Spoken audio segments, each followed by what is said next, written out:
আসসালামু আলাইকুম। বিএনপির নতুন হারুন ডিআইজি রাজাউল করিম মল্লিক আওয়ামী লীগকে ডুবিয়েছে যে কয়েকজন পুলিশ কর্মকর্তা, তার অন্যতম ছিল ডিবি হারুন এবং বিপ্লব সহ একটা গ্রুপ ছিল।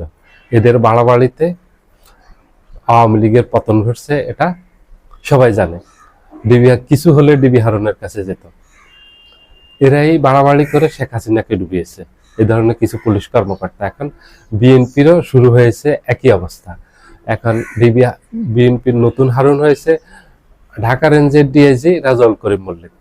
রাজাউল করিম মল্লিক পরশুদিন আপনার এই যে পুলিশ সপ্তাহ উপলক্ষে প্রধানমন্ত্রীর কার্যালয়ের একটা হলে বক্তব্য দিয়েছেন। সেটা একেবারে পুরো রাজনৈতিক বক্তব্য, যেটা নিয়ে সোশ্যাল মিডিয়া সহ সকল মাধ্যমে ব্যাপক আলোচিত হচ্ছে, সমালোচিত হচ্ছে যে আরেক কারণের জন্ম হলো বিএনপিতে, এরাই বিএনপিকে ডুবাবে।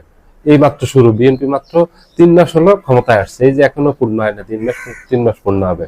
রাজাউল করিম মল্লিক যে বক্তব্য দিয়েছেন পুলিশ সপ্তাহ উপলক্ষে, সেটা সম্পূর্ণ রাজনৈতিক। এবং এইভাবে পুলিশের অতীতের কর্মকর্তারা, এই যে মনিরুল ইসলাম ছিলেন, এইভাবে বক্তব্য দিয়েছেন, হারুন এইভাবে বক্তব্য দিয়েছেন, বিপ্লব কুমার সাহা এইভাবে বক্তব্য দিয়েছেন, তৎকালীন পুলিশের উচ্চ পদস্থ কর্মকর্তা যারা ছিল এরা এইভাবে বক্তব্য দিয়ে শেখ হাসিনাকে ডুবিয়েছে, আওয়ামী লীগকে ডুবিয়েছে।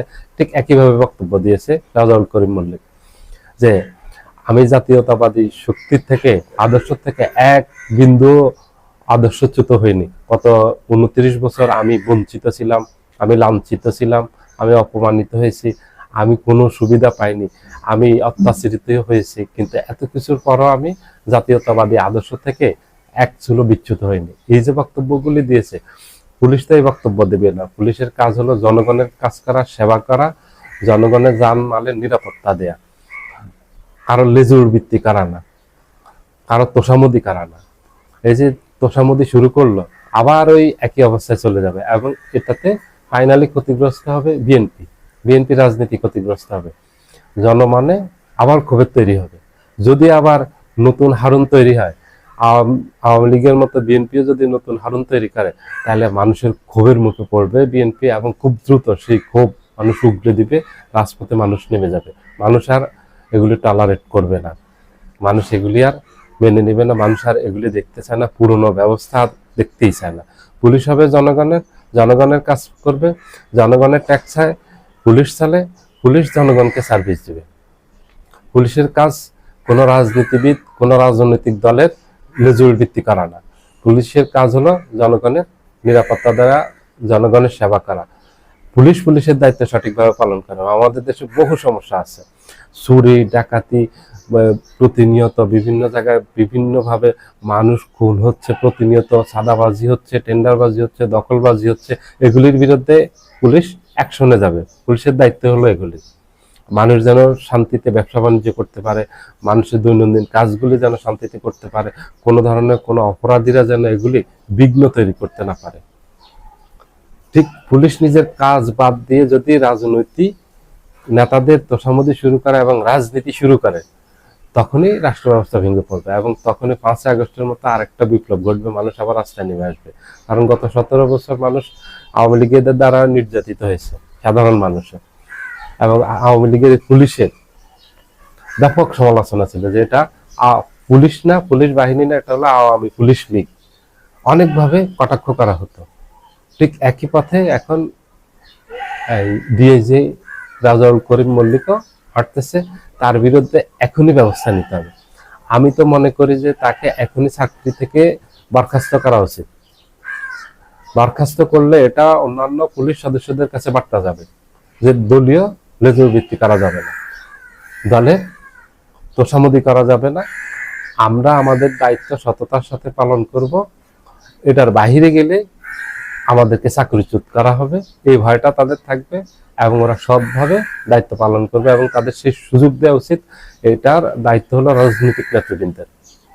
পুলিশের কিছু কিছু লোভী এবং চরিত্রহীন কিছু পুলিশ আছে, এরা এদের স্বার্থ হাসিলের জন্য সবসময় এই দলের লেজুর ভিত্তি করে, এই দলের তোষামোদি করে, তেল মাখামাখি করে। এগুলি তারা পদ উন্নতি পাওয়ার জন্য, তাদের উচ্চ আকাঙ্ক্ষা আছে, ওগুলি পূরণের জন্য করে। ওরা এগুলি কারোর দলের স্বার্থ করে না, দেশের স্বার্থ করে না, জনগণের স্বার্থ করে না, ব্যক্তির স্বার্থ করে।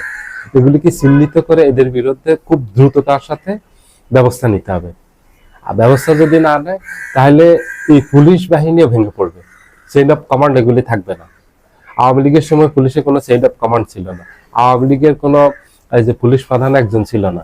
এই যে শেষে যে পুলিশ প্রধান ছিল চৌধুরী আব্দুল্লাহ আল মামুন, তখন কিন্তু তাকে নামকা অবস্থায় রাখা হয়েছে। ওখানে কয়েকজন পুলিশ প্রধানের গুরুত্বপূর্ণ দায়িত্ব পালন করত। এই মনিরুল ইসলাম একজন পুলিশ প্রধানের দায়িত্ব পালন করত, ও পুলিশের আইজিকে পাত্তা দিত না। এই যে ডিবি হারুন কোন এই চৌধুরী আব্দুল্লাহ আল মামুনকে এই পাত্তা দিত না, ও আরেক প্রধান হয়ে গেছে। এইভাবে চারোদিকে এই শেখ হাসিনার চারোদিক থেকে এরা তেলবাজি করত, করে এক একজন ক্ষমতাকে উপভোগ করত এবং ধান্দা করত। এরা এক একজন এত দুর্নীতি করেছে, এইসব পুলিশ কর্মকর্তার সম্পদ বিশাল পরিমাণ, শত শত কোটি টাকার মালিক হয়েছে এরা। এক একজন পুলিশ কর্মকর্তা, ওদের বেতন কত, এগুলি সব এভাবে ক্ষমতার অপব্যবহার করে, এইভাবে দুর্নীতি করে এগুলি করছে। এই যে ডিবি হারুনের হাওড়ের ভিতরে কিশোরগঞ্জের ওখানে প্রেসিডেন্ট শুট করে রাখছে, বিশাল এক পর্যটন সেন্টার করে রেখেছে, এটা বিলাসবহুল।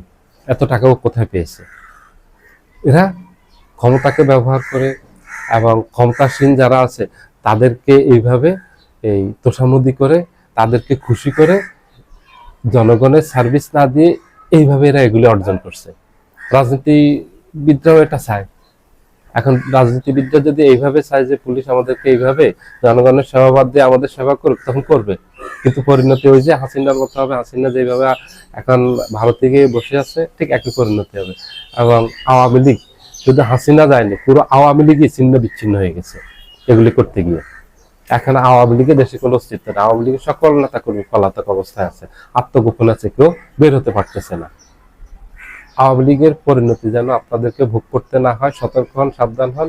আপনারা ওই শিক্ষা নেন, আওয়ামী লীগ থেকে নিয়ে দেশটাকে সুন্দরভাবে পরিচালনা করেন, সফল হবেন।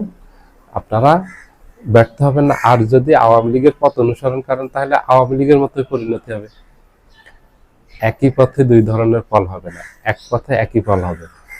আওয়ামী লীগ যে পথে গেছে আপনারাও সেই পথে যাবেন, যদি আওয়ামী লীগের কাজগুলি আপনারা করেন। পুলিশকে এখনই সংস্কার করেন, পুলিশের এইসব কর্মকর্তাদের বিরুদ্ধে এখনই ব্যবস্থা নেন, দ্রুততার সাথে ব্যবস্থা নেন, তাদের এই সুযোগগুলি দিবেন না। জনগণ এগুলি পছন্দ করে না। আপনাদের মনে রাখতে হবে জনগণ কি চায়, জনগণের চাওয়া আপনাদেরকে পূরণ করতে হবে। যদি পূরণ করতে না পারেন, ব্যর্থ হন, তাহলে পরিণতি আছে সবার জানা এবং খোলা একেবারে দেখা, যেটা একেবারে এখনো একেবারে জীবন্ত। 5ই আগস্ট, আরেকটা 5ই আগস্ট ঘটবে, ঘটলে যেটা হওয়ার সেটা হবে। সবাই ভালো থাকবেন। আল্লাহ হাফিজ।